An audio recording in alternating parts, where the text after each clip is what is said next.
নমস্কার বন্ধুরা, গল্পের আসরে আপনাদের সবাইকে স্বাগত। আজ আবার উপস্থিত হয়েছি সেই সময়ের পরবর্তী পর্ব নিয়ে। ছাদে ছোট ঘরটিতে বসে নিবিষ্ট মনে পড়াশুনো করছে কুসুম কুমারী। সারাদিনের প্রায় অধিকাংশ সময়ই কুসুম কুমারী এইখানে কাটায়। স্থানটি বড় নির্জন, বড় মনোরম। গৃহের অন্যান্য বাসিন্দাদের সঙ্গে কোনো সম্পর্ক থাকে না। দ্বিপ্রহরে চতুর্দিকে একেবারে শুনশান। মধ্যে মধ্যে শুধু শোনা যায় পথে ফেরিওয়ালাদের হাঁক, শিলকোটাও, কুয়োর বালতি তোলাবে গো, দাঁতের পোকা ভালো করবে গো, বাসন চাই বাসন, মির্জাপুরি কাঁসার বাসন, হিং চাই হিং। প্রত্যেকের একটি নিজস্ব সুর আছে। কাকের ডাক, শালিকের ডাকের সঙ্গে ফেরিওয়ালাদের এই হাঁক যেন ঠিকঠাক মিলে যায়। সবই মনে হয় প্রকৃতির অঙ্গ। ছাদে আলসেতে বসেছে এক জোড়া চিল। মাঝে মাঝে ঘাড় ঘুরিয়ে তাকায় কুসুম কুমারীর দিকে। চিল দেখলে বড় ভয় হয় তার। কি তীক্ষ্ণ ঠোঁট আর সবসময় রাগি রাগি চোখ। খুব ছেলেবেলায় কুসুম কুমারীদের বাপের বাড়িতে হিমু নামে একটি বালক ভৃত্য ছিল। একদিন তার কি অবস্থা! বাগবাজারের ভুবন ময়রার দোকান থেকে রসগোল্লা আর রাধাবল্লভী আনতে পাঠানো হয়েছিল তাকে। দুহাতে দুটো চাঙারি নিয়ে আসছিল হিমু। এমন সময় ৮-১০টা চিল এসে ঝাঁপিয়ে পড়ে তার ওপর। ক্ষতবিক্ষত অবস্থায় কাঁদতে কাঁদতে বাড়ি ফিরে আছড়ে পড়েছিল হিমু। তার গালে চিলের নখের আঁচড়ের ফালা ফালা দাগ। সেই থেকে চিল দেখলেই কুসুম কুমারীর বুক কাঁপে। সে যে উঠে গিয়ে চিল দুটোকে তাড়িয়ে দেবে সে সাহসও নেই। মাঝে মাঝে অন্যমনস্ক হয়ে যায়, আবার পাঠে মনোনিবেশ করে কুসুম কুমারী। গঙ্গানারায়ণ বড় কড়া শিক্ষক। রোজ তাকে পড়া দিয়ে যায়, রাত্রে এসে ধরে। বৎসর খানেকের মধ্যে গঙ্গানারায়ণ তাকে অনেকখানি ইংরেজিও শিখিয়েছে। ব্যাকরণের উপর বেশি জোর দেয়নি গঙ্গানারায়ণ। প্রথমে সে কুসুম কুমারীকে কিছু ইংরেজি কবিতা মুখস্থ করিয়ে দিয়েছে। অর্থ না বুঝে শুধু তোতা পাখির মতন কণ্ঠস্থ করা। তারপর এক এক করে প্রতিটি শব্দের অর্থ বুঝিয়েছে। এরপর একটি একটি পুরো কবিতার অর্থ কুসুম কুমারীকে বাংলায় লিখতে হবে। এরকম এখন কিছুদিন চলছে তার হোম টাস্ক। কোনো ইংরেজি শব্দের অর্থ ভুলে গেলে অভিধান দেখে নিতেও শিখেছে কুসুম কুমারী। আজকের পাঠ্য শেলির একটি কবিতা, lines to an Indian air. গঙ্গানয়ন বলেছিল, দেখো, আমাদের কবি কালিদাস যেমন মেঘকে উদ্দেশ্য করে লিখেছিলেন মেঘদূত কাব্য, সেরকম একজন ইংরেজি কবি লিখেছেন হাওয়াকে উদ্দেশ্য করে। তিনি মস্ত বড় কবি, জানো তো? বিবি শেলি। মারা গেছেন অল্প বয়সে, কিন্তু সৃষ্টি করে গেছেন অমর কাব্য। আরও মজার কথা শোনো, তিনি কখনো আসেননি কো আমাদের দেশে, অথচ এই ভারতের সুস্নিগ্ধ বাতাসকে এত ভালোবেসেছেন যে তার উপরেই লিখে ফেলেছেন একখানা এমন মধুর কবিতা। The wandering years they faint on the dark, the silent stream. The champang waters falls like sweet thoughts in a dream. The nightingale complain, it dies up on her heart, as I must die on thine, O beloved, as the art. ভাবাবেগে উদ্যত কণ্ঠে পড়তে পড়তে গঙ্গানয়ন বলেছিলেন, মাঝখানে ওই যে একটা শব্দ শুনলে, দি চম্পক, ওটা কিন্তু আমাদের চাপা ফুল। হিন্দু কলেজে আমাদের রিচার্ডসন সাহেব পড়াতে পড়াতে ওটা উচ্চারণ করতেন দি ছাম্পাক। আমি বলেছিলাম, স্যার, আমাদের চম্পককে কেন ছাম্পাক বলবো? শুনে রিচার্ডসন সাহেব হেসেছিলেন। আমার বন্ধু মধু, ওই যে সেদিন বিলাতে গেল, ওই মধু ছিল ছেলে বয়সে বড্ড ইংরেজ গোড়া। সে বলেছিল, না, ইংরেজি বলার সময় কোনো দেশি শব্দ এসে গেলে তা উচ্চারণ করতে হবে ইংরেজদের মতনই। মধু গৌরকে ডাকতো গাউ, আমায় ডাকতো দি গ্যাঞ্জেস। একা নিরালায় ইংরেজি কাব্য পাঠ করতে করতে অকস্মাৎ এক সময় লজ্জায় কুসুম কুমারীর গণ্ডদেশ ও কর্ণমূল আরক্ত হয়ে যায়, যেন কোনো অপার্থিব সুখের আলো এসে পড়ে মুখে। Let thy love in kisses rain on my lips and eyelids pain। এই লাইন দুটির অর্থ বোঝাবার সময় কি কাণ্ডই না করেছিল গঙ্গানারায়ণ। মাঝে মাঝে কুসুম কুমারীর স্বামীটি যেন একেবারে শিশুর মতন হয়ে যায়। গঙ্গানারায়ণ বলেছিল, কিসেস রেইন মানে কি বুঝলে তো? বৃষ্টির মতন চুম্বন ঝরে পড়া। কেমনভাবে ঝরে পড়ে দেখবে। বলতে বলতে লম্ফ দিয়ে উঠে এসে কুসুম কুমারীকে আলিঙ্গনাবদ্ধ করে আবার বলেছিল, এই এমনিভাবে, ঠোঁটের ওপরে, চোখের পাতার উপরে। ইস, তখনও বেশি রাত নয়। ঘরের বাইরে একজন দাসী বসেছিল, সে যদি কিছু দেখে থাকে। সুন্দর একটি বাঁধানো খাতায় কুসুম কুমারী সেই ইংরেজি কবিতার বাংলা অর্থ লেখে। একসময় হঠাৎ ঘোর গর্জন শুনে সে আমূল চমকিত হয়ে যায়। বই খাতা রেখে সে চলে আসে দ্বারের সামনে। আকাশে যে কখন এত মেঘ ঘনিয়েছে সে টেরই পায়নি। দক্ষিণের আকাশ ভল্লুক বর্ণ মেঘে একেবারে সমাকীর্ণ। দৈত্য সম্রাটের হুঙ্কার কণ্ঠস্বরে বাজে হেঁকে উঠেছে। আকাশে এক প্রান্ত থেকে আরেক প্রান্তেও চিরে চলে যাচ্ছে বিদ্যুৎ। এমন জোর একটা ঝড়ের ঝাপটা এলো যে কুসুম কুমারী প্রথমে মনে হলো সে অন্ধ হয়ে গেছে। আঁচল চাপা দিল চোখে। জানলা দরজাগুলি এই সুযোগে জীবন্ত হয়ে উঠে ছটফট করতে লাগলো। এই সময় ছাদে একা থাকতে কুসুম কুমারী গা ছমছম করে। ঝড়ের বেগ প্রশমিত হবার কোনো লক্ষণ নেই। ছোট ঘরটি থেকে বেরিয়ে সিঁড়ির কাছে পৌঁছাবার আগে কুসুম কুমারী ধরা পড়ে গেল ঝড়ের হাতে। সে তার শাড়ি সামলাবার জন্য শক্ত করে চেপে ধরে রইল নিজেকে। এদিকে তার মাথার সব চুল যেন ঝড়ের সঙ্গী হতে চায়। এক পা হাঁটতে গেলেই ঘুরে পড়ে যাবার মতন অবস্থা। তারপর হুড়মুড়িয়ে বৃষ্টি আসতে সব প্রতিরোধ তুলে নিয়ে আত্মসমর্পণ করল কুসুম কুমারী।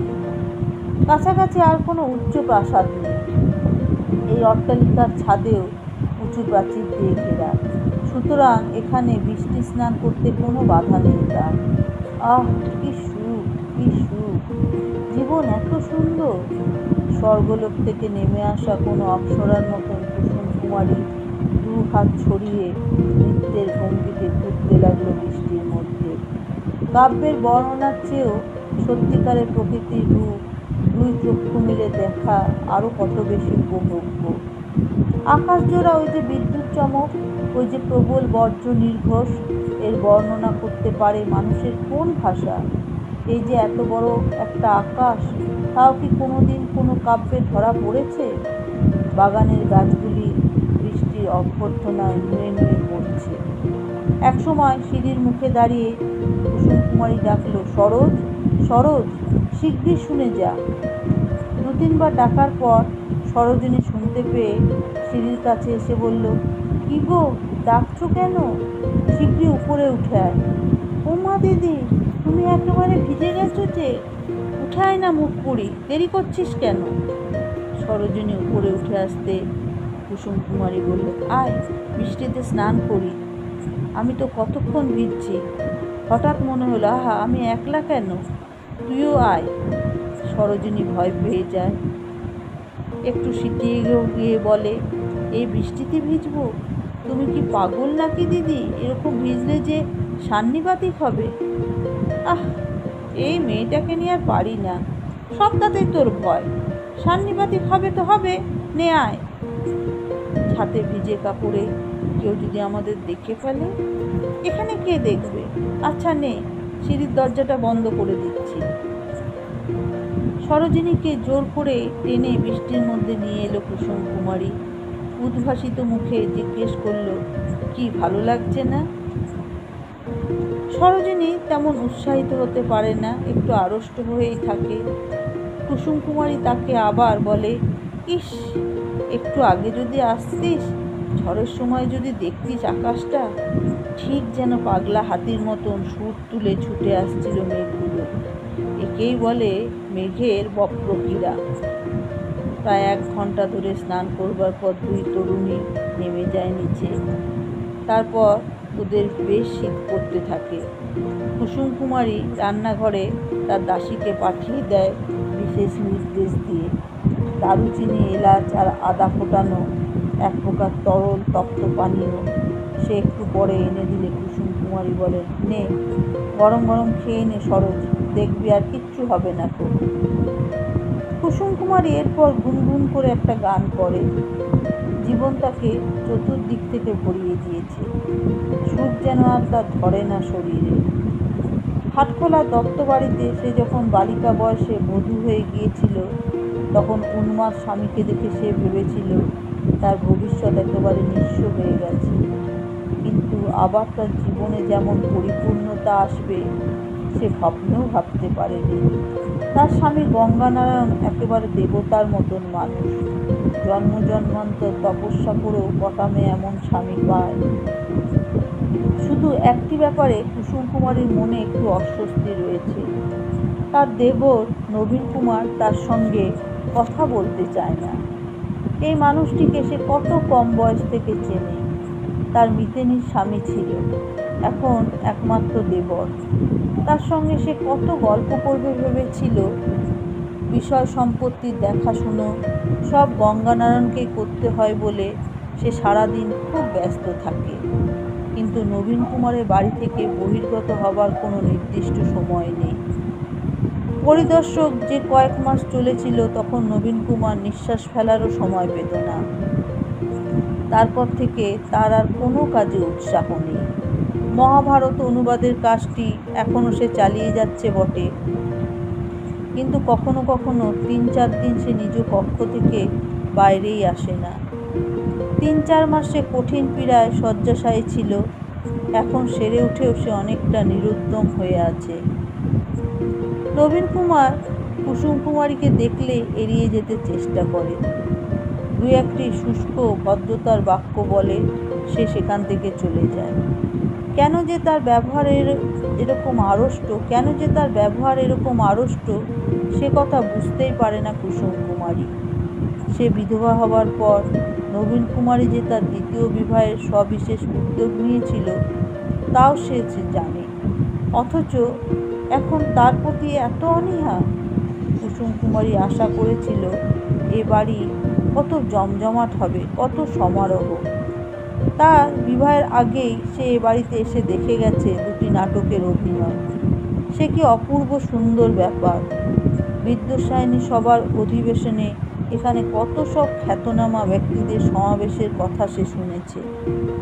এই সব কিছুতেই কুসুম কুমারীর খুব আগ্রহ, অথচ সে এ বাড়ির বধূ হয়ে আসবার পর সে সব কিছুই যেন বন্ধ হয়ে গেছে। নবীন কুমারের ব্যবহারের কোনো ত্রুটি থাকলে সে অভিযোগ জানাতে পারত গঙ্গানারায়ণের কাছে বা স্বয়ং নবীন কুমারের কাছে, কিন্তু তা তো নয়। নবীন কুমারের ব্যবহারে বিনয় বা সম্ভ্রমের কোনো ঘাটতি থাকে না, কিন্তু এত বিনয় বা সম্ভ্রমই বা কেন? নবীন কুমারের চেয়ে সে বয়সে প্রায় 5 বছরের ছোট, তবু নবীন কুমার তার সঙ্গে আপনি আজ্ঞি করে কথা বলে, অথচ এই মানুষই একসময় তার নাম দিয়েছিল বনজ্যোৎস্না। এই পরিবারের কি এমন নিয়ম যে বয়সের তফাৎ যাই থাক, সম্পর্কে গুরুজন হলেই আর কারুর সঙ্গে হাসি তামাশা করা নিষিদ্ধ? কুসুম কুমারীর বাপের বাড়িতে তো এরকম কোনো বাধ্যবাধকতা নেই। তার শেষ দাদার স্ত্রী তার 9 দাদার প্রায় সমান বয়সী, তারা তো সব সময় খুনসুটি করে। শেষ দাদার স্ত্রী সকলের সঙ্গে খেলার সময় খেলুড়ি হতো। বিকেলের দিকে বৃষ্টি কিছু ধরে গিয়ে আবহাওয়া থমথমে হয়ে গেল। আকাশ কৃষ্ণবর্ণ ধারণ করেই রইল এবং অপরের দিকে তাকালেই মনে হয় আকাশ থেকে যেন অনেক কিছু নিচে নেমে আসে। কেমন যেন অস্বাভাবিক অবস্থা। খুব ঘন ঘন চমক উঠছে বিদ্যুৎ, কিন্তু বজ্রপাতের কোনো শব্দ নেই। এইসব ঘনঘোর দিনগুলিতে একা থাকতে বড় মন উতলা লাগে কুসুম কুমারী। এতকাল সে বৃহৎ পরিবারে কাটিয়ে এসেছে, তার পিত্তালয়ে আত্মীয় স্বজন মিলে 50-এর বেশি নারী পুরুষ থাকে। সেই তুলনায় যেন খাখা করে জোড়াসাঁকোর সিংহদের এত বড় প্রাসাদ। কার সঙ্গেই বা গল্প করে সময় কাটাবে কুসুম কুমারী? এক তো ওই সরোজিনী, কিন্তু সে যেন কিছুদিন ধরে কেমন মনমরা হয়ে গেছে। কুসুম কুমারী অনেক চেষ্টা করে ওকে প্রফুল্ল করতে পারেনি। তাছাড়া সরোজিনীর বুদ্ধি যে তেমন প্রখর নয় তা বুঝতে পারা গেছে বয়স বাড়ার সঙ্গে সঙ্গে। সন্ধ্যের পর খুব মিহিন বৃষ্টির সঙ্গে সঙ্গে আবার বইতে লাগলো জোর বাতাস। ক্রমশ বৃদ্ধি পেতে লাগলো বাতাসের বেগ। সমুদ্র গর্জনের মতন অবিরাম শব্দ বাইরে। দরজা জানলা সব বন্ধ করা হলেও মনে হতে লাগলো সারা বাড়িটা যেন কাঁপছে। ঘরের সব দরজা জানলা বন্ধ রাখা একটুও পছন্দ নয় কুসুম কুমারী, কিন্তু এখন আর খোলার উপায় নেই। চতুর্দিকে দুমদাম শব্দ হচ্ছে, কী সব যেন ভাঙছে। প্রকৃতি আজ ক্রুদ্ধ খেলায় মেতেছে, কিন্তু তা দেখতে পাচ্ছে না বলেই কুসুম কুমারীর আরও বেশি ছটফটানি। বন্ধ ঘরে সে একা বসে থেকেই বা কী করে? বই পড়ার আর মন বসে না। গঙ্গানারায়ণ কখন ফিরবে কে জানে। একজন দাসী এসে খবর দিল তাদের বাড়ির পিছনের বাগানের কয়েকটি গাছ উপুড় হয়ে পড়ে গেছে। কারা নাকি বলছে গঙ্গার বান ওপরে উঠে এসে ভাসিয়ে দিয়ে গেছে কেল্লার মাঠ।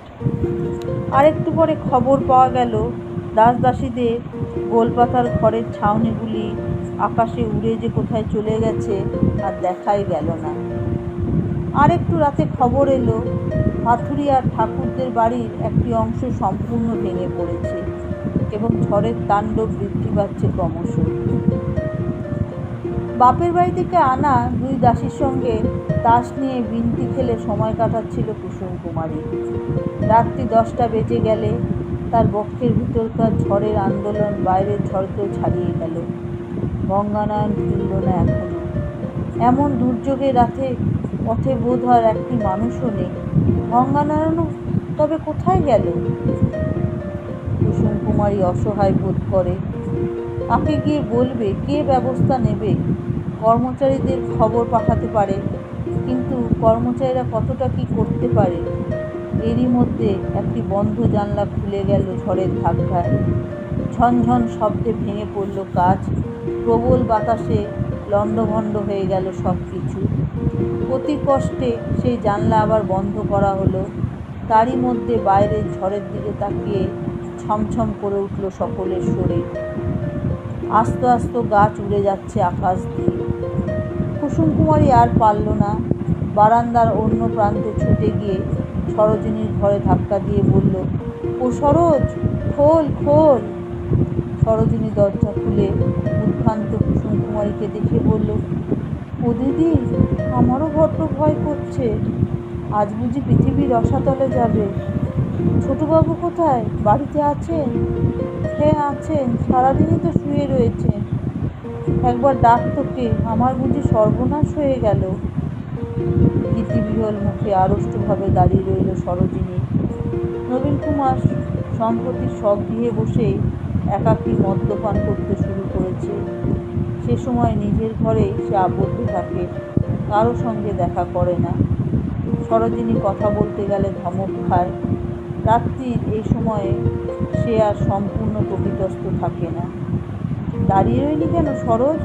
উনি যে এখনো ফেরেনি। ওমা, সে কি সর্বনাশের কথা! আমি আর কাকে বলবো? কোথায় যাব? ছোটবাবুকে একবার ডাক। এ সময় ডাকলে উনি যে বড্ড রাগ করে। কুসুম কুমারী আরেক মুহূর্ত সময়ক্ষেপ করতে চায় না।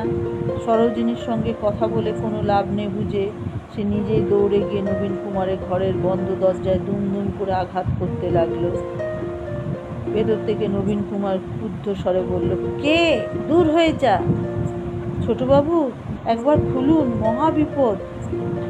দরজা খুলে নবীন কুমার আরও জোর ধমক দিতে যাচ্ছিল।